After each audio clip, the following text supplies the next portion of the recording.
Welcome back to the channel, y'all. Next up, we will do the wide receivers. And first up on this list, no other than the number one receiver, Marquez Callaway.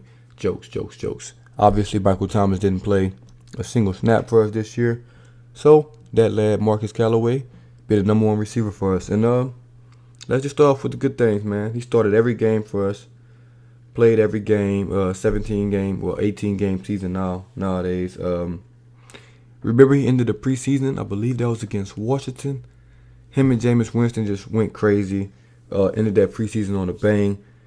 Coming to the season with so much momentum, man. I'm thinking he's gonna have a breakout year. And the year was just kind of stagnant. It wasn't terrible. It wasn't great to be the number one guy. And we'll just kind of go over some of these stats real quick. 84 targets. 46 catches. That's a 55% catch rate. That is awful. I'm going to let you know that right now. For a number one guy on a team, if that's your best player or best receiver with a 55% catch rate, it's not going to be a good year for your wide receiver group. And I'm definitely not putting all of that on him at all, because obviously the quarterback situation was iffy, to say the least. But if you just look at the year before with Drew Brees, I know it's a terrible comparison, me comparing Winston, Ian Book, Simeon, Taysom Hill to Drew Brees. But Callaway, he only had 27 targets with a 78%, receiving percentage. Emmanuel Sanders, 74%. Michael Thomas, 73%. Deontay Harris, 80%. That's where you want those numbers to be. You don't want those numbers to be in the 50s and the 60s and things like that. You want to be having efficient offense and things like that, especially from a guy that got 16.7, almost 17% of the targets last year. You're going to get all that many of the targets. You got to have a better catch rate than 55%. Some of it's on the quarterback, but a lot of it's on the receivers not being able to get open.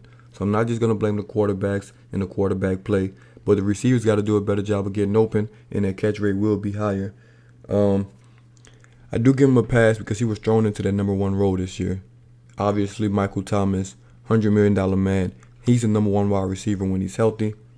Obviously, he was out. Somebody had to step into that role. Traquan Smith, he was out first couple games. He couldn't fill that role. That just left Marquez Callaway thrown into the fire, like I said. But hey, you're in the NFL, man. Everyone wants to be the guy until it's time to be the guy. So I'm actually not too mad about his season. Think he could have definitely played a little better. Towards the end of the year, he came on strong. I think next year, he may end up having around the same numbers. Maybe a little better, but it'd just be a better season for him because he'll have a number one receiver next to him. He'll probably be the number two guy, maybe number three guy, depending on what we do in the draft. But just think of like AB and Juju Smith-Schuster or whatever, whatever pronounce his last name. But you know what I'm talking about. AB and Juju. When AB left Juju wasn't the same. You can look at prime Julio with Kelvin. We're really not the same when Julio's gone. When that number one guy's there drawing that much attention, other receivers are going to eat, because you got to double team these guys and things like that. So when MT comes back, Callaway's going to be fine. I think he's a solid number two guy, but he'll be a great number three guy on your team. So it depends on what we do in the draft and things like that. Will we draft another receiver? Hopefully. But the Saints probably drafting a guard or something like that. But like I said, man, when MT comes back, Marquez Callaway, another year in the system, another year of being a full-time player.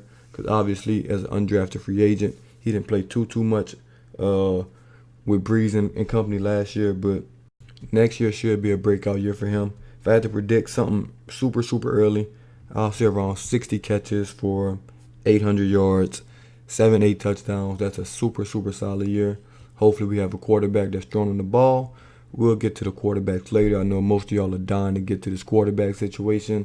I am too, honestly. But we're going to let these playoffs play out and some other things play out, and then we'll get to the quarterbacks. But yeah, let's Marquez Callaway, man. Let me know what y'all think about the season. I think it was up and down, finished strong. Obviously, at the end of the year, showed he was our number one receiver.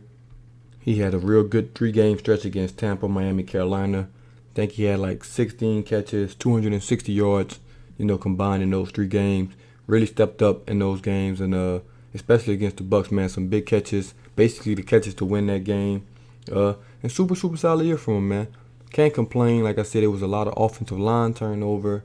Sean Payton finally with a different quarterback, so he wasn't on his game every week, and obviously being thrown into the number 1 receiver and not really having a number 2 or number 3 guy around you kind of sucks for him this year. But I think he performed best under some circumstances. Like I said, it wasn't a great year, wasn't a bad year, just a pretty good year from him, and I expect him to build on that and be a solid guy for us moving forward. But let me know what y'all think about Marquez Callaway and his season, man. It's the Boo Tragedies, and I'm out.